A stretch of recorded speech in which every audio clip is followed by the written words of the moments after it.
नमस्कार. आम्ही जेऊर वांगी 2चे ते आणि मी 2 तकीक. तुमच्या आपल्या कोल्हापूर सारखीच आमची जमीनही आहे सुपीक.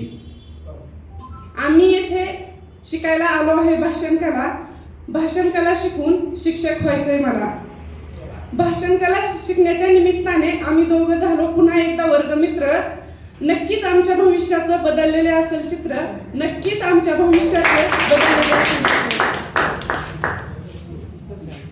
भाषण कला शिकताना हे तिघजण सगळ्यांनी तुमच्या तिघांसाठी जे शिक्षक काही शब्द वापरले, परंतु सर मला असं वाटतं की तुम्ही तिघजण आमच्या टीमला लाभलेले संत आहात.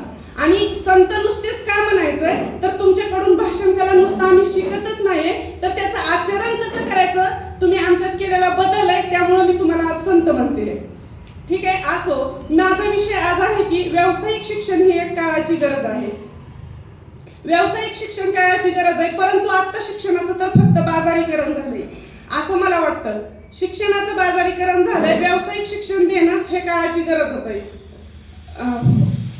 आता असं होतंय की शिक्षण घेणं पालकांच्या डोक्यात एवढंच आहे, मुलांना शिकवायचंय, मोठं करायचंय, डॉक्टर बनवायचंय, इंजिनियर बनवायचंय, वकील बनवायचंय, ह्या पोस्टच डोक्यात आहेत फक्त. पण आपण असा का विचार करत नाही की 10 जागा नोकरीच्या असतील तर त्या ठिकाणी 1000 फॉर्म येतात. 1000 फॉर्म आल्यानंतर 10च व्यक्ती नोकरीला लागतात, 10 मुलं जातात नोकरीसाठी, पण राहिलेले 990 जणांचं काय होतं तर ते बेरोजगारच होतात थोडक्यात. मग बेरोजगार होतात 990 जण आणि याचाच परिणाम असा होतोय की बेरोजगारी वाढायला लागली. मग बेरोजगारी वाढायला लागली, परंतु ती कमी कशी करायची तर त्यासाठी खरंच व्यावसायिक शिक्षण ही काळाची गरज आहे. मग व्यावसायिक शिक्षण तरी द्यायचं काय, व्यवसाय तरी कोणते करायचे, परत हे प्रश्न आपल्या समोर येतात. तर मला असं वाटतं की भारत हा कृषी प्रधान देश आहे.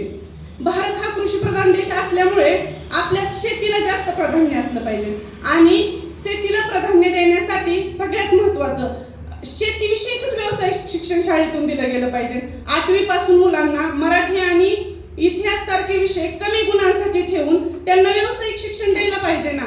शेती संबंधित कीटकनाशके कशी काम करतात, बियाणं निर्मिती कशी करावी, जी शेतकऱ्याकडून धान्य 10-20 रुपये किलोने घेतलं जातं आणि तेच बियाणाला नंतर 500 रुपये किलोने दिलं जातं, मग त्यावरती काय प्रक्रिया असते, त्याच शेतकऱ्याकडूनच खरेदी केलेल्या मालांना कोणती प्रक्रिया द्यावी लागते.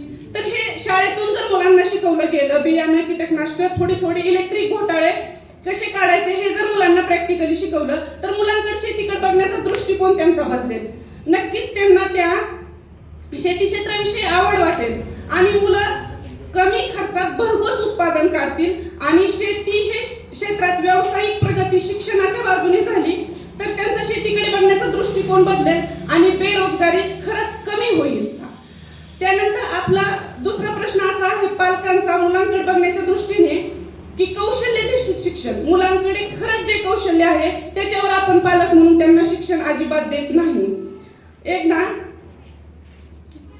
असं झालं की एकदा मुख्याध्यापकांनी ठरवलं की आपण शाळेत शिक्षण म्हणजे काय, शिक्षणाची व्याख्या सगळ्यांना अभ्यासापुरती ज्ञानापुरती माहित आहे की मुलांमधील सुप्त गुणांना वाव देणे म्हणजे शिक्षण. ही व्याख्या फक्त व्याख्येपुरतीच मर्यादित राहिली असं मला वाटतं. मुख्याध्यापकांनी एकदाच ठरवलं की खरंच या व्याख्येप्रमाणे आपण मुलांना शिक्षण देऊयात.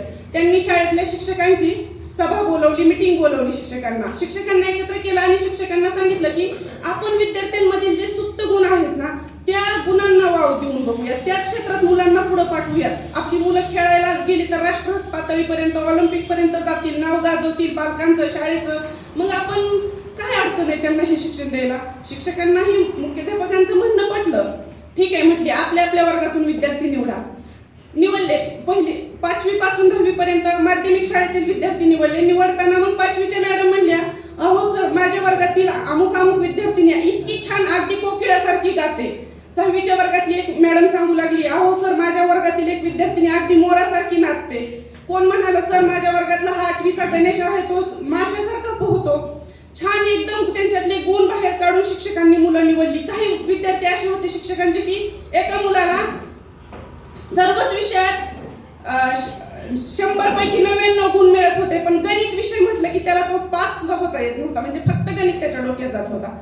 बरं ठीक आहे, मुख्याध्यापकांनी सगळ्यांचे गुण ऐकले आणि स्पर्धा आयोजित केल्या. बाहेरच्या 4 शाळा बोलवल्या आणि जे हे